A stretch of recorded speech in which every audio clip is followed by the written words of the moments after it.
What is up, guys? DS3TV here, and we are here for another video.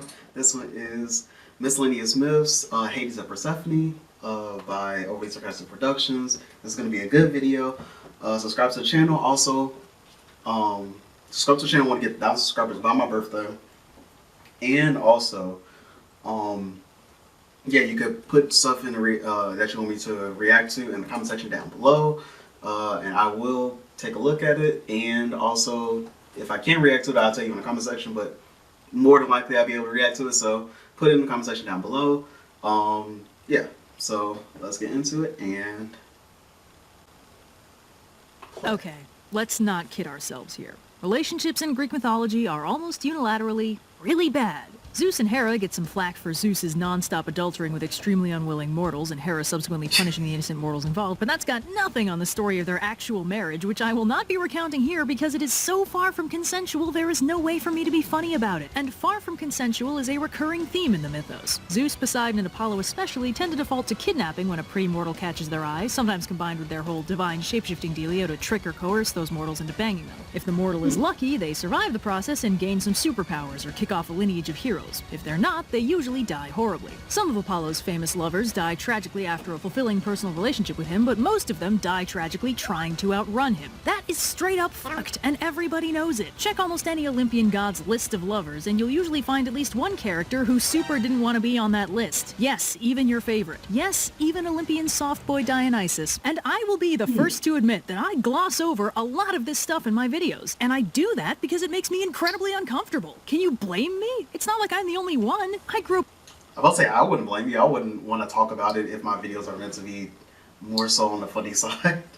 With a freaking picture book that told me Zeus was a cool guy who had a lot of cool kids that did cool stuff. I watched a Disney movie about these people. I don't have an easy time reconciling the fact that these shining heroic figures that inspired so many incredible stories were characterized as absolutely garbage in several very key ways. And when I do talk about that stuff, it feels disingenuous to talk about anything else, as if that first thing isn't very much a deal breaker for finding the characters heroic or compelling. Basically, every modern retelling or reimagining of Greek mythology heavily sanitizes the stories in one way or another. The Greek pantheon gets given the same treatment as most beloved problematic celebrities. We love it for the stories it gave us, and we pretend not to notice the part where it won't stop assaulting underage fans, because that behavior doesn't fit the image we have of it. And that's because we, as a collective audience, are primed to think of gods as good guys. And good guys don't do that kind of thing. That'd make them bad guys. And that is exactly why only one Greek god gets consistently held responsible for these problematic behaviors. None other than Hades, Lord of the Dead and unjustified Satan analog. Because of our social biases, most of which come from a pop culture understanding of Christianity, which is the same source for our gods are necessarily good thing, a modern audience starts off primed to hate this guy. Lord of the Underworld? We all know what that means. Cartoon Lucifer, King of Hell, token evil divinity, blatant bad guy, easy peasy. And he kidnapped his wife? What an asshole. No wonder nobody hangs out with this guy. Man, what a jerk. Anyway, I just love Apollo. He's the hottest thing since hotness. And isn't it tragic how many of his true loves die? Wonder why that keeps happening. When retelling or reinterpreting ancient stories in a modern context, we almost always end up cherry-picking the parts that make the most sense to our modern worldview and sensibilities, and working around the parts that suffer from the worst of the culture clash. Ancient Greece was pretty cool about a lot of stuff, but women, for example, were not on that list. So from a modern perspective, when we look back at these original tellings, it's very difficult to see Zeus doing his thing and conclude anything other than that the king of the gods is an omnipotent serial rapist who leaves a trail of shattered lives and bastard children in his wake, and this pantheon is a fucking nightmare. But that is not the perspective a contemporary Athenian would have had, it's not the impact the contemporary storytellers would have wanted to produce, and it is not the image most modern writers want to attach to their Skyfather King of the Gods hero character. The idea that gods are supposed to be good is comparatively new. For the ancient Greeks, gods were reflections of what was true rather than what was ideal or morally right. Ancient Greece was terrible to women, so that was reflected in the gods. But to us, and our pervasive pop culture Christianity, deities and divinity-adjacent figures are thought of more like paragons, idealized representations of goodness and virtue. So when we try and apply that moralized perspective to the Greek gods, we get some serious cognitive dissonance. So the adaptations usually end up buffing it out. Sure, in all but the most squeaky clean versions, Zeus is usually still cheating on Hera, which from our societal perspective is typically seen as a much more forgivable crime, especially if you also rewrite Hera to be as deliberately unlikable as possible, the Romans. But most of Zeus's trysts get rewritten as a affairs of the heart, because those are almost universally seen as significantly less bad than the non-consensual alternative, a distinction that did not exist in ancient Greece. Among other things, ancient Greek art used a lot of stock poses to signify major story beats, and there was literally no distinction between the stock pose for kidnapping and for marriage. Same result, same concept. What registers as an unforgivable crime to our eyes wasn't even recognized in the culture it came.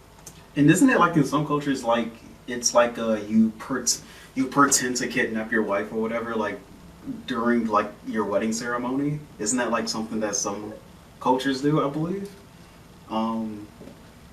You know, people can tell me if I'm wrong or right in that, like in the comment section. But I believe that's actually something that's pretty like that's seen like still in the world. But yeah. Came from. This specific culture clash is pretty significant, which is why this is the part that mostly gets ignored, sanitized, or otherwise rewritten for modern audiences. I mean, unless you're Hades. Because fuck him, right? We already hate that guy on principle. There's no need to clean up his image so a modern audience will like him. In fact, maybe it's better if we make him deliberately worse, just so people know who they should be rooting against. So, with that lengthy and spicy preamble out of the way, let's talk about Hades and Persephone. Now, these two show up off and on throughout the mythology, but their best-known myth, the story of how they got married, is recounted in the Homeric hymn to Demeter, written sometime around the mid-600s BCE. This is pretty much the only detailed source we have for this myth, although references to Persephone's abduction pop up in broad terms in the theogony and the general folklore. The hymn begins with Persephone chilling in a flower field when the ground splits open, Hades erupts from the earth in a chariot, grabs her, and dives back underground. The narrator helpfully informs us that this abduction was sponsored and ordered by Zeus, Persephone's father, because Hades was in love with Persephone, but Zeus didn't think Demeter would approve, so he told him, just kidnap her. Never fails for me. Demeter, of course, panics when she realizes Persephone's gone and tears off in a fury looking for her. Nobody has any idea where she might be until Demeter runs into Hecate, the chthonic goddess of magic, who tells her she didn't see anything, but she heard Persephone being abducted. The goddesses continue searching together and eventually seek out Helios, titan of the sun, who, from his lofty vantage point, conveniently saw everything. He tells Demeter that Persephone was taken by Hades, but the blame is all on Zeus, who approved the kidnapping and gave Persephone to Hades as his wife. So this isn't really a kidnapping so much as it is an arranged marriage. Demeter is furious, but Helios tells her, hey, she could do a lot worse for a son-in-law. Hades is a pretty cool dude, and as king of the underworld, his divine domain is nothing to sneeze at. As firstborn son of Kronos, the world was his by birthright, and even if there's a bit of a delay, everyone becomes his subject eventually. Hades is basically the best husband Persephone could ever hope for, but that's pretty cold comfort for Demeter, who evidently didn't want Persephone getting married at all. She takes a bit of personal time off and disguises herself as an old woman, and ends up getting a part-time job as a nurse to the royal family of Eleusis. Fun fact, a major cult center of Demeter and Persephone that we'll talk about more later. Demeter cares for the baby prince Demophon in her own unique way, by setting him on fire. Don't freak out, it's totally cool. She's just burning away his mortality little by little, making him more and more godlike as he grows. But one unlucky night, his mother Metanira spots Demeter setting her baby on fire and freaks out, disrupting the ritual and pissing off Demeter something fierce, which at this point is becoming a running theme. Demeter reveals her true identity and orders them to build her a temple as an apology, and when they do, Demeter takes up residence in her fancy new chateau. But she's still really pissed off and sad about Persephone, so she sits back and has a nice little sulk about it for a while. It's okay, sometimes you just gotta get it out of your system. One little problem though, Demeter is responsible for all plant growth, grain, fruit, vegetables, the works. Livid at the loss of her daughter, Demeter stops the plants from growing, shrouding the world in eternal winter and straight up killing quite a lot of people. Now, I think we can all agree that people are very important. After all, without people, we wouldn't have any divine sacrifices. So the Ice Age and the mass casualties draw the attention of Zeus, who notices Demeter seems really upset for some strange reason. He sends Iris, goddess of the rainbow, to summon Demeter, but she ain't budging. Zeus realizes this might be a problem and sends the other gods to try and convince Demeter to stop, with offerings, gifts, anything. But none of those things are Persephone, so Demeter is unmoved. Desperate to escape the consequences of his actions, Zeus sends Hermes to Hades to see if he can convince him to let Persephone return to the surface. Hermes scoots down to the underworld and finds the couple. Well, this part of the text is a little bit garbled, but basically Hades and Persephone are hanging out, and Persephone seems kind of bummed out and missing her mom. Hermes explains the whole Demeter murdering everyone situation, and Hades is like, oh balls, that doesn't sound good. Yeah, no, Persephone, absolutely go and talk to her. He also takes a minute to ask Persephone not to be sad. As his wife, she'll be a queen of queens, ruler of the dead and highest among the goddesses, and meanwhile, he will work to be the best husband he can be for her. Overjoyed, Persephone prepares to leave for the surface and see her mom again. But before we pat Hades on the back too hard, he does get worried that Persephone might never come back to him, so he sneaks her a few pomegranate seeds to bind her to the underworld. How that works exactly isn't really explained, mostly because this part of the only manuscript that preserves this hymn is actually torn. Gotta love those primary sources. Anyway, when the signal fuzzes back into focus, Hermes and Persephone are explaining to Demeter that Persephone can't permanently leave the underworld, presumably because of the whole pomegranate situation, so she'll have to split her time between Demeter and Hades. Demeter's just happy to have her back and stops the whole killing everybody thing, producing spring for the first time. Zeus, finally having the audacity to show his face, confirms that Persephone will need to spend roughly 1 1/3 of the year in the underworld. The exact fraction varies from telling to telling, but broadly, when she's not around, Demeter gets all bummed again and stops letting the plants grow. Oh, so this is where they get winter from. Okay, that makes sense. It was a fun callback to that time she nearly killed the entire planet, explaining the seasonal cycle very handily. With our status quo firmly established, the hymn ends. Now, there's a few surprising things about this story. For one thing, the hymn itself goes out of its way to absolve Hades of all responsibility except for the pomegranate bit. Everything else is on Zeus as father of the bride and authorizer/orderer of the kidnapping. Hades as wicked villainous kidnapper is a later interpretation unsupported by the original framing. And perhaps more surprisingly, Persephone's role in the coming of spring is fully incidental. It's Demeter bringing the world back to life, which means, functionally, Persephone isn't the goddess of spring. Spring is Demeter's job. The only thing Persephone is explicitly the goddess of is the underworld. And if we go looking through the rest of the mythology, we only find more evidence for this. The Theogony refers to the couple as stalwart Hades and dread Persephone. The Iliad does the same thing. Hades gets a few anecdotes, but is mostly referred to obliquely when the text calls the underworld the House of Hades. Meanwhile, Persephone gets name-dropped as dread Persephone on the regular. In the Odyssey, when Odysseus travels to the underworld and is tormented by ghosts, he assumes Persephone must be responsible for their actions. None of this lines up tonally with innocent flower goddess dragged into the underworld. Persephone is a straight-up queen of the dead, and if we dig a little deeper, things start looking even weirder. First of all, when we do our standard dive into Mycenaean records, we find that we have no actual evidence that Hades predates ancient Greece. And that's weird, because we have plenty of evidence that Demeter and Persephone do. Both of them are referenced in Mycenaean Linear B texts under various titles, including the collective Wanaso, meaning the two queens. And remember that, we'll come back to it later. Zeus and Poseidon also have clear Mycenaean counterparts, but not Hades. And that wouldn't be super weird if it weren't for the fact that the story of Persephone's descent into the underworld also seems to predate ancient Greece, and by extension,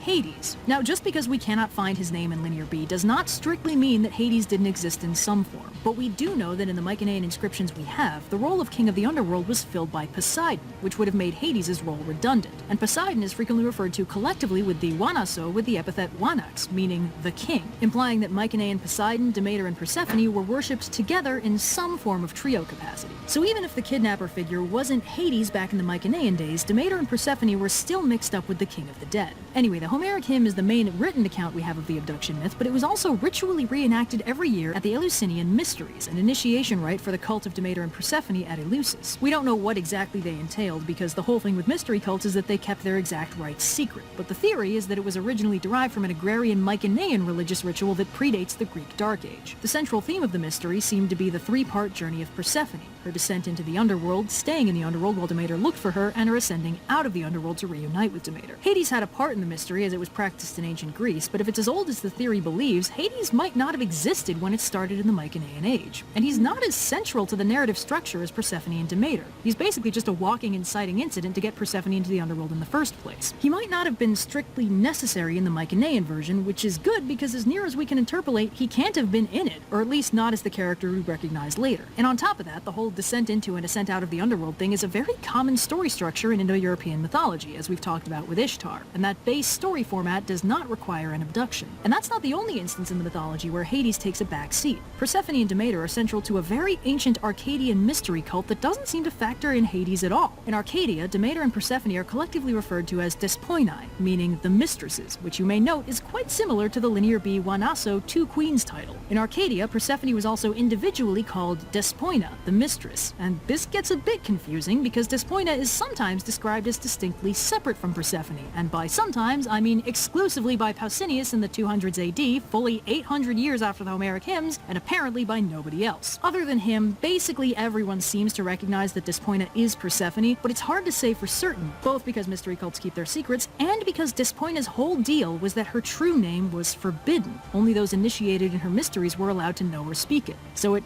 might have been Persephone, but we're not allowed to know. The Arcadian mystery cult of the Despoinai is theorized to straight up predate the Greek-speaking immigrants to the region, so Demeter and Persephone might have originally been the Greekified version of a very ancient duo of spooky eldritch goddesses. Also, fun fact, in Arcadia, Despoina is seen as a child of Demeter and Poseidon rather than Zeus. And more confusingly, everyone involved in that particular story is shaped like a horse. Demeter turns into a horse to outrun Poseidon, Poseidon turns into a horse to chase her down, they have a beautiful horse baby who later grows into Despoina, aka Persephone. That is too many horses. Put those back. But it also does parallel that weird connection we noted between Poseidon and the queens in the Mycenaean version.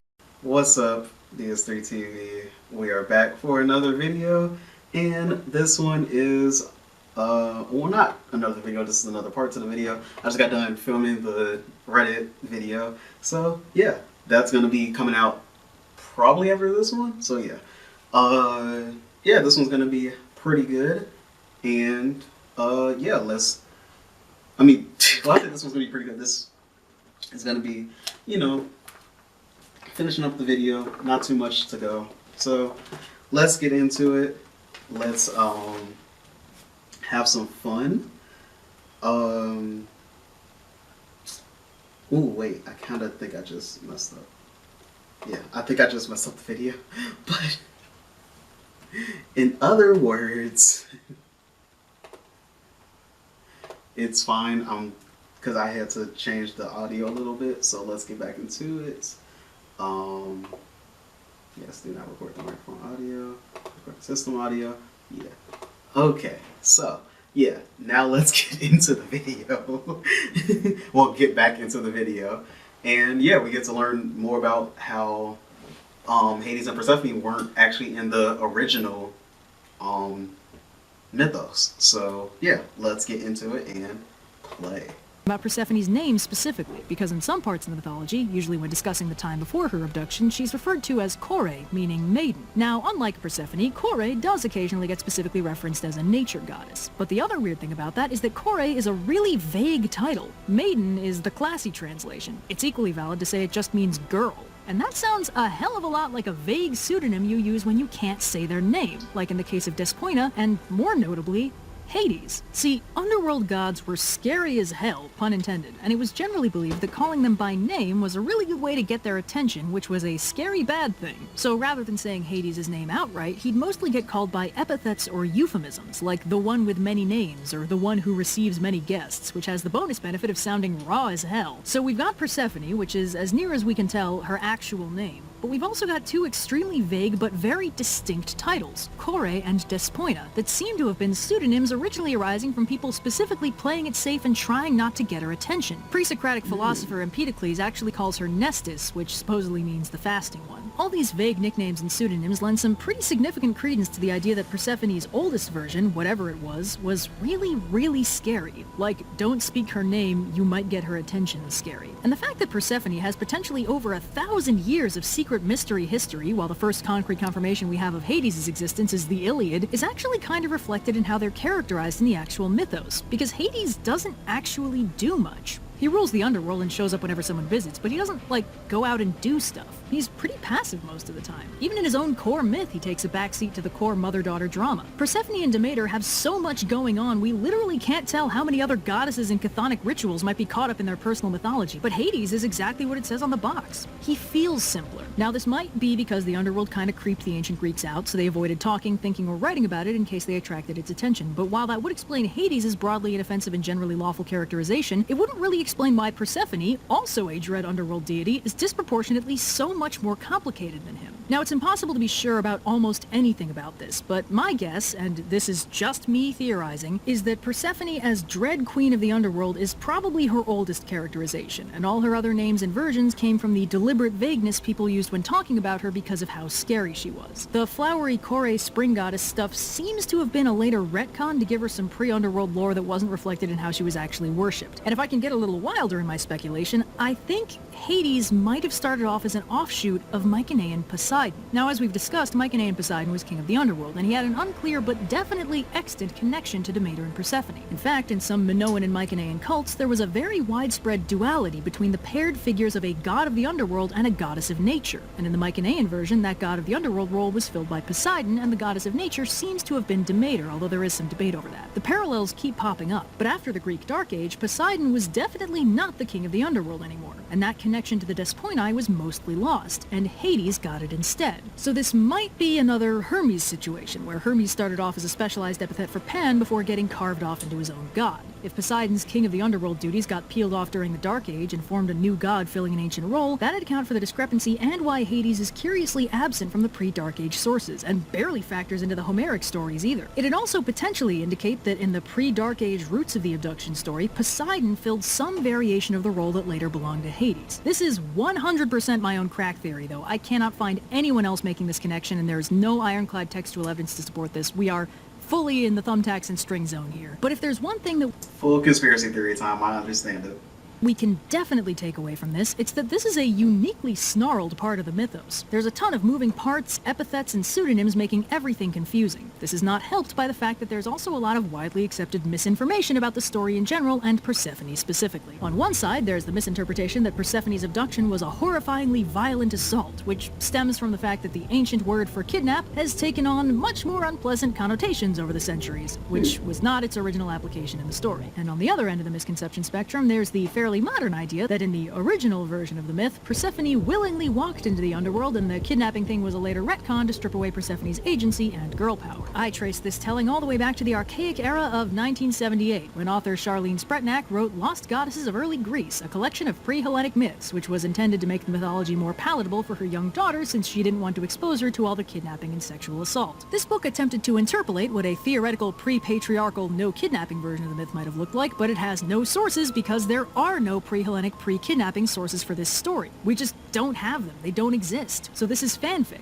And that's fine. People have been writing Greek mythology fanfic since before there was Greek mythology, but it is definitely not the original version because we straight up do not know the original version. At this point, we'll probably never know the original version. This book was then later adapted by Marjorie Graham, without crediting Spretnak by the way, into a beautifully illustrated retelling that advertised itself as the much older, pre-patriarchal version of the myth, and what is thought to be the goddess-worshipping Bronze Age version of the tale, which is the nice way of saying that this is completely unsourced and I hate it. See, this is how misinformation spreads, people. That is. It really is how misinformation spreads. This is cytogenesis in action. Cite your sources or admit you don't have any. But myth conceptions aside, at its core, the story of Hades and Persephone is surprisingly compelling. They are 100% the most functional canon relationship in Greek mythology. Among other things, Persephone is in the extremely rare position of sharing equal power and authority with her husband. They also never cheat on each other, and whenever someone tries to intrude on the relationship by kidnapping or seducing one of them, the other one does something really nasty to the intruder. This is all just canon. We don't even need to sweep any indiscretions under the rug. It's just there. And that's why this story is so incredibly popular with modern writers. There are at this point dozens of reimaginings of their relationship, and while some of them lean into the Hades as Satan angle for some easy villainy, most of them focus on the strange and contradictory beauty of the ultimate pastel goth love story. Their relationship started with an arranged marriage, kidnapping, and a near apocalypse, and seamlessly transitioned into the most functional love story in the entire mythos. That is a fascinating scenario for writers to explore, from Lore Olympus reframing the controversial parts of their love story as a matter of unreliable narrators, to Supergiant Games as Hades, painting Hades and Persephone as deceiving the other gods with the story of the original myth, to Hadestown playing up how strained and tragic their love has become over the years. There's tons of complexities to explore. This story has the worst rep out of any Greek myth because of the whole Hades is bad guy bias we start with, but when we pull back the curtain of societal preconceptions and look at the real story as the ancient Greeks told it, we find a very strange and surprisingly loving relationship between two very different people. It's beautiful, and it's basically the only relationship in Greek mythology that is actively less horrifying when you read the original version. But all justifications and recontextualization aside, don't kidnap your loved ones.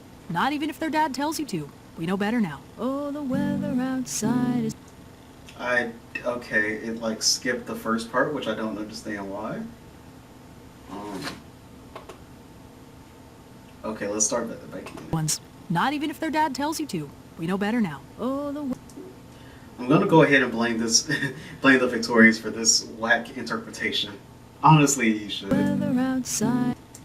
Like 90% of the art about the abduction itself is salacious Victorian paintings or sculptures of a Cinderly Whiplash as villain gleefully carrying off a very naked screaming woman.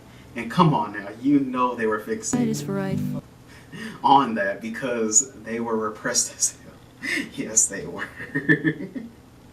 Hades is far from perfect, but dang it, if you're going to criticize him for his faults, at least be honest about what they were. The fire. Reimaginings and interpretations are all well and good, but if we're talking the original mythos, be very suspicious of the analytical skills of anyone who vilifies Hades while glorifying, say, Apollo. That's actually true, since you said that everybody, like all of them, were pretty bad. So delightful. Well, that was a good video, and yeah, so I'll talk to you guys in the next video, and yeah, peace. Also subscribe to the channel. Want to get 1,000 subscribers by Valentine's Day. And yeah, peace. I mean, by my birthday. Peace.